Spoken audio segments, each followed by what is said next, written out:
which segues us into the opinion piece for today. Investment strategist Lynn Alden says proof of stake is legacy tech, outdated, and oligopoly.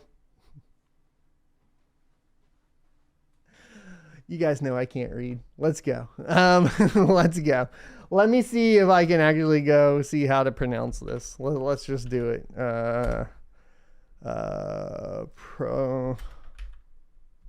Pronunciation. Let's get it. Let's learn together. You guys probably already know. I don't. Let me get this. Oligopoly. Oligopolistic. Anyways, I know what the word means, but it is what it is. Let's go ahead and get into it. All right. All right. No, we have not talked about BitBoy yet. We're getting everything out of the way. This is more important. All right. This is more important, but it directly relates to BitBoy, who says Bitcoin needs to go proof of stake, which I disagree with. By the way, we can disagree. Everybody can talk about each other. It doesn't mean that you put any sort of hate towards any other person.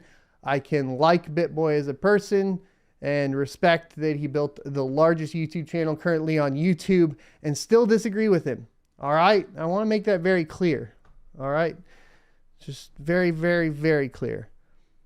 Highly respected equity research analyst and investment strategist Lynn Alden criticized proof of stake and said earlier today that Ethereum's transition to proof of stake, which is expected this year, would change it from a commodity to an equity. In a Twitter thread, Alden talked about both Bitcoin, which uses proof of work, and Ethereum, which is currently using proof of work on the main chain, but plans to go fully transition to proof of stake later this year. Proof of stake is legacy tech. It's what corporations and banks have run on for centuries. Fair point. It's outdated and oligopolistic. Yes. And yet still useful for centralized systems. Proof of work is the new innovation, especially when combined with difficulty adjustments. She went on to say that, quote, consensus mechanisms that don't involve work instead involve governance. Work is the only thing that can reduce or eliminate governance. Proof of work systems can be a commodity. Proof of stake is inherently an equity. I like equities, but equities aren't commodities. If you think that means I'm pro-Bitcoin and anti-Ethereum, as some do, remember that Ethereum is still proof of work for good reason. Thus, I kind of respect it. Either way, Bitcoin is the commodity. It's the digital asset that achieved a distribution pattern, decentralization, and immutability to be considered a commodity rather than an equity. Some hard forks are commodities too. Most digital assets are equities and analyzed as such. In a blog post published on her website in November of 2021, Alden talked more in depth about the trade-offs of proof of stake as a consensus mechanism. Alden wrote, proof of stake is a system where holders of the cryptocurrency lock up or stake their coins and use them to vote on the valid blockchain and get rewarded with more coins for successfully creating new blocks. Instead of committing electricity and processing power to create new blocks on the blockchain, they're committing their stake of coins to do so. Proof of work is simple because there is no need to punish bad miners that try to validate the wrong chain or make invalid blocks that don't fit the rules of the node network. Their punishment is simply that they spent electricity on blocks that weren't valid or weren't included in the longest eventual chain and thus lost money. They self-inflict their own wound, and thus it rarely happens on purpose. There is a tangible connection between the blockchain and real-world resources. That's very important to note. There is a correlation with proof of work between basically the digital asset and real-world resources. That's very important to understand. Proof of stake is, there we go. Switch. Proof of stake is more complex because there's no connection to real world resources, and the system needs a way to punish stakers that improperly vote on the wrong chain. Now, in a roundabout way, there is some dependence on real world resources. That's because you typically use virtual private servers or some piece of computer equipment, usually very low power though, to go ahead and run the actual node for the staking. In a lot of cases, that is probably more along the lines of master nodes and so on, but it's a form of staking. So some forms of staking do have attachments to some real world resources, but not near as much as proof of work. So that's important to kind of note as well, just to clarify that there is a little bit of correlation there. So basically this means that they can improperly vote on the wrong chain. In addition, they need a way to make sure stakers aren't voting on all possible chains, which can't be done with proof of work because it takes real world resources for each one. So proof of stake is a much more complex system that will try to take away stakers' coins if they vote improperly, and has ways of checking to see if they are voting on multiple chains. This adds in a lot of vulnerabilities too, is what you need to take into account, because there's no disincentive to basically be a bad actor within proof of stake as much as there is to be a bad actor within proof of work. To perform an attack on Bitcoin for proof of work, you would have to spend so much money that the attack better make you some sort of financial gain in the long run, right? So let's keep going. Network dominance tends to lead to more network dominance, in other words. Okay, so hold on. Since they don't need to expend resources to stake, they can simply increase their overall staking amount as they earn ongoing coins from staking rewards and exponentially grow their influence on the network over time, forever. Network dominance tends to lead to more network dominance, in other words. Basically what you have is, if we're talking about traditional financial systems that Bitcoin was, in the white paper, quite clearly trying to fix, right? Essentially, proof of stake just adds that back in. Why is that? Because you are specifically utilizing the amount of coins that you have to earn more coins. So whoever starts with the most coins typically ends up with the most coins at the end of the day. A very clear example of this that you can go do is play a game of Monopoly with your family.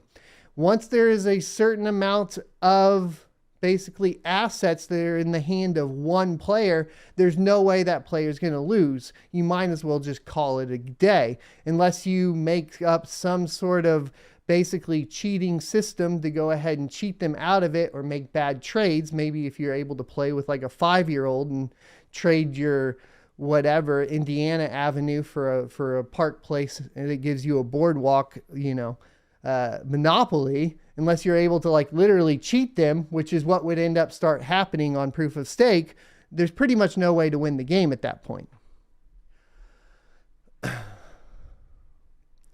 So it would be like a political system where you get a vote for every $100 you have, and then also get paid $1 by the government for casting each vote. Mary, the high school science teacher with $20,000 in net worth, gets 200 votes and earns $200 from the government for voting. Jeff Bezos with $200 billion in net worth gets 2 billion votes and earns $2 billion from the government for voting.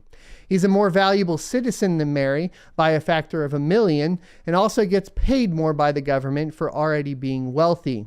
That's not a system many folks would like to live in. Eventually, it would likely consolidate into an oligopoly, if it wasn't already, with a handful of multi-billionaires controlling most of the votes and ruling everything. If it gets too centralized, that kind of defeats the purpose of decentralized blockchain. Instead, that proof of stake system mainly works well for stakes in centralized private property, like corporations. In a corporation, each share is worth a vote for proposals and board seats, since the owners decide what the company will do in proportion to their ownership. These are voluntary organizations. Shareholders, customers, and employees can go to a different corporation if they don't like the rules. That's different than a national election, which is supposed to be a decentralized platform, and it's different than money or legal tender as well. So that's the correlation that she's trying to basically show, is that essentially the difference between the commodity and the equity, right?